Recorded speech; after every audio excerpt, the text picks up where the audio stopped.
I've been talking a lot recently about tactics. It started off with me getting involved with discussions and how tanky characters can or cannot or are enabled or are not, or how easy it is or how hard it is for them to do that tanking thing that they want to do. And as I've been thinking about it, I've developed this idea, at least in my brain, that there are really two sides of this. One is tactical responsibility. And I firmly put that on the player side. Hey, you want a certain matchup, you want to force the enemy or try to into a certain situation, that's on you. Make it happen. You're going to have opportunity, but there might be costs associated with that opportunity. It might not always succeed. That's the game. For the folks who say, well, I don't have a power or ability that makes it easy or that gives me an instant gravity and they're forced to aggro me or something like that. Just look at it this way. This game has been played since the early 70s, and even now, with versions of whether it's D&D and other systems that have no tanky powers at all. And yet people are able to survive, their parties are able to find ways to get themselves into position, to get the characters that have the best armor in front, keep the second rank folks that are squishy relatively safe, and succeed. So if they can do it without those powers, certainly you can. I don't think there's any question. If you're playing in an OSR game today, if you were playing in D&D 0 edition,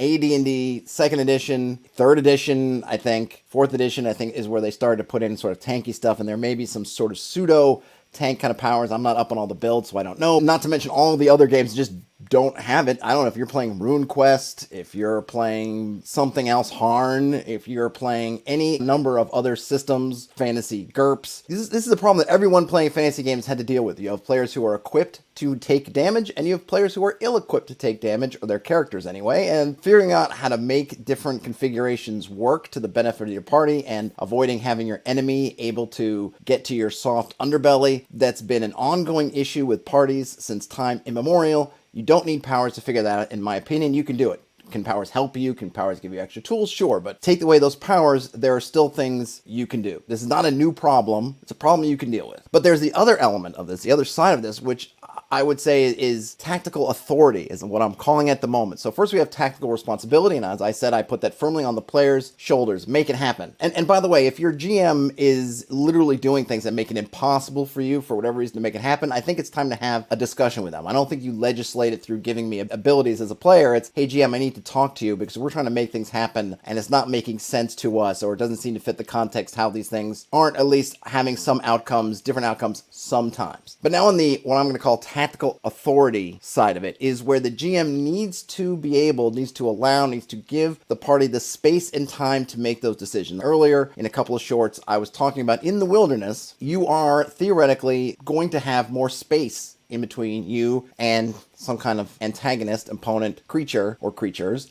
and that space affords you time to make choices, time if you're going to ready for battle, and to get into this kind of formation that you think will work, or try to find the most favorable terrain if you can, or decide to try to evade the encounter if you can. And I think it's come back in some of the feedback I've seen that players don't always feel like their GMs give them that kind of space. Hey, we rolled well on our spot checks, we have spotted the enemy, we are not surprised, we're in some kind of ground, and yet the encounter is upon us, and we haven't had time to form up, we haven't had time to put our pieces where we need to be. Even though we did everything that we needed to do, even though we made all the rolls that we needed to make, still somehow we don't feel like we're put in a position where we have a chance to make those decisions. And that I put firmly on the GM. And I had someone who replied and said, well, you know, it depends on the terrain. And of course there are exceptions. I'm not trying to suggest that everything should be for miles and miles, that you can see everything and all these things. Of course, terrain and all sorts of things will have different effects on different things. But one, those effects should be both on the party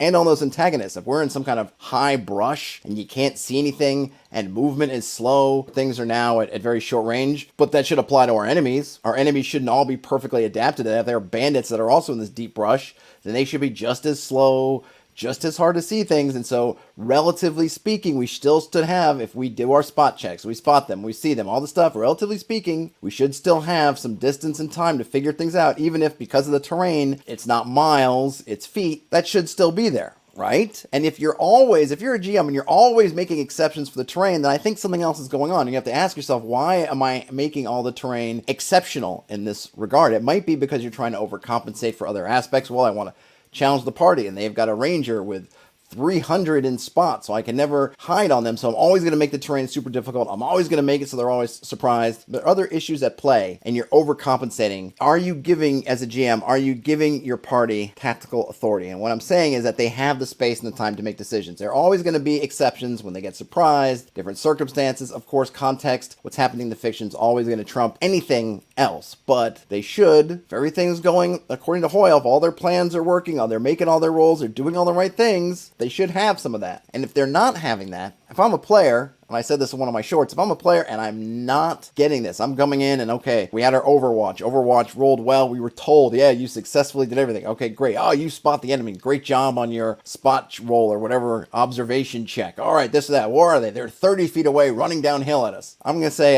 timeout, GM. As a player, I'm going to say, hey, man, this is cool, but we did everything. We had Overwatch. He was sitting on top of the wagon. We had him on top of a pole 50 feet in the air. You said he spotted, he succeeded. Why are we at 30 feet? 30 feet is like surprise range. That's the range you are when you've been successfully ambushed. Why are we so close? Well, I thought you were going to fight. Well, maybe we are, but I'd like to make that decision. I'd like to make that decision further up the road. I'd like to make that decision where we can form up, where we can find terrain. And if we can't for whatever reason, then that's context we need to know. But if those things don't exist, I don't want to be that close. I want to be a half mile out or wherever visibility puts us. If we did everything right and we made our checks, we spotted, I don't want to be at this point. I want to be further back so we can make choices. If I'm the GM, I want you to have those choices. I don't want you to have to take on this combat if you don't want it. If you want to try to evade, if you want to try to come in slowly waving a white flag for parlay, I want you to be able to do that. I want you to be able to maybe set an ambush for them. Maybe you want to say, hey, we see them and they're kind of squatting behind some rocks, waiting for somebody to pass by. Let's see what happens. Maybe we'll find their camp and wait for them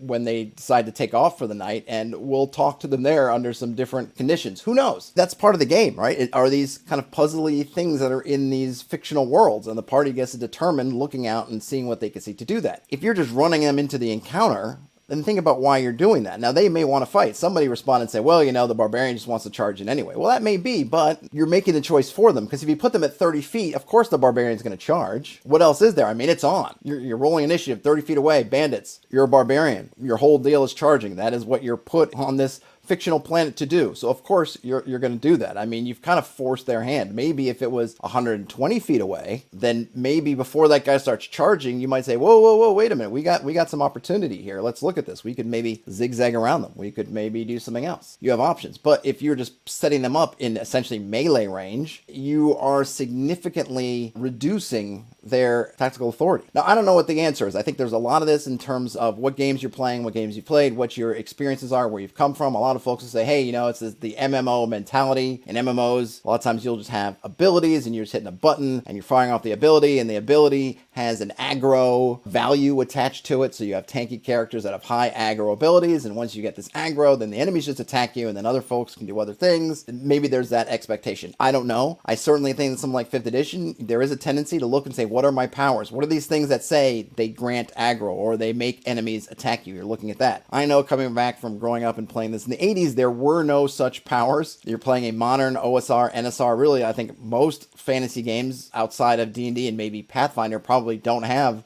these sort of aggro tank abilities.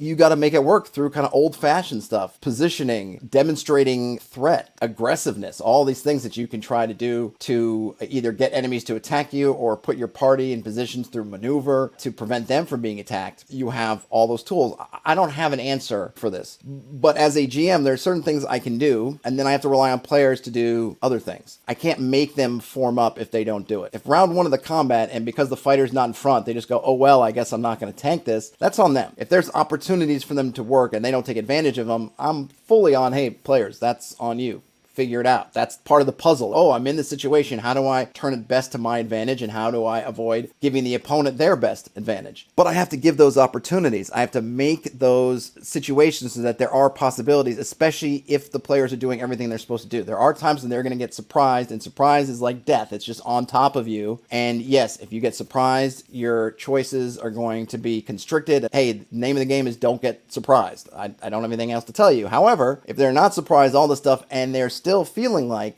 we don't have the time or the distance to make choices, even when we're doing everything right and we're just marching into these combats, maybe we love that, but maybe we don't. Maybe they're going on to subreddits and lamenting about it, or to TikTok or some other social media and talking about it, but they're not talking to you. Look at your game, look at what you're doing, and just think about why. Maybe you have context for all this stuff. If you do, hey, great. But I'm betting a lot of times when folks fall into patterns or doing it because it's just the easy way out. It's easier for whatever reason, whether it's lowering prep time, whether it feel like they're making a challenge, whatever it is, to say, hey, we're going to remove some of those choices and we're just going to drop you in here. You're going to like it, or you haven't told me you don't like it, so it must be good, but it might not be good. So when you're thinking about your situation, next time you're planning your outdoor encounters or even your indoor encounters, think about time, think about distance, think about what you're enabling your party to do or what you're not enabling your party to do because of where you decide to put them. Make your maps way bigger than the encounter so that if you need to roll them back some, you have space to do that and you're not putting them at 30 feet because that's the edge of your map. Don't just think, oh, they must always want to attack, so I'm always going to put them in attack range. Maybe they do. Give them the choice. You might be surprised what they choose. And by the way, let them know, hey, you've got options here. I will say that to my players all the time. You have options. Just because I say it's initiative, because I want timing to be important, just because you see an enemy at the top of the hill, you have choices. Use choices. But it's tough to hear when I read or see or hear or listen to players lamenting they don't have choices. Sometimes I think it's on them, but sometimes it's on us. I can't really control what they do, but we can control what we do. Let's make it happen.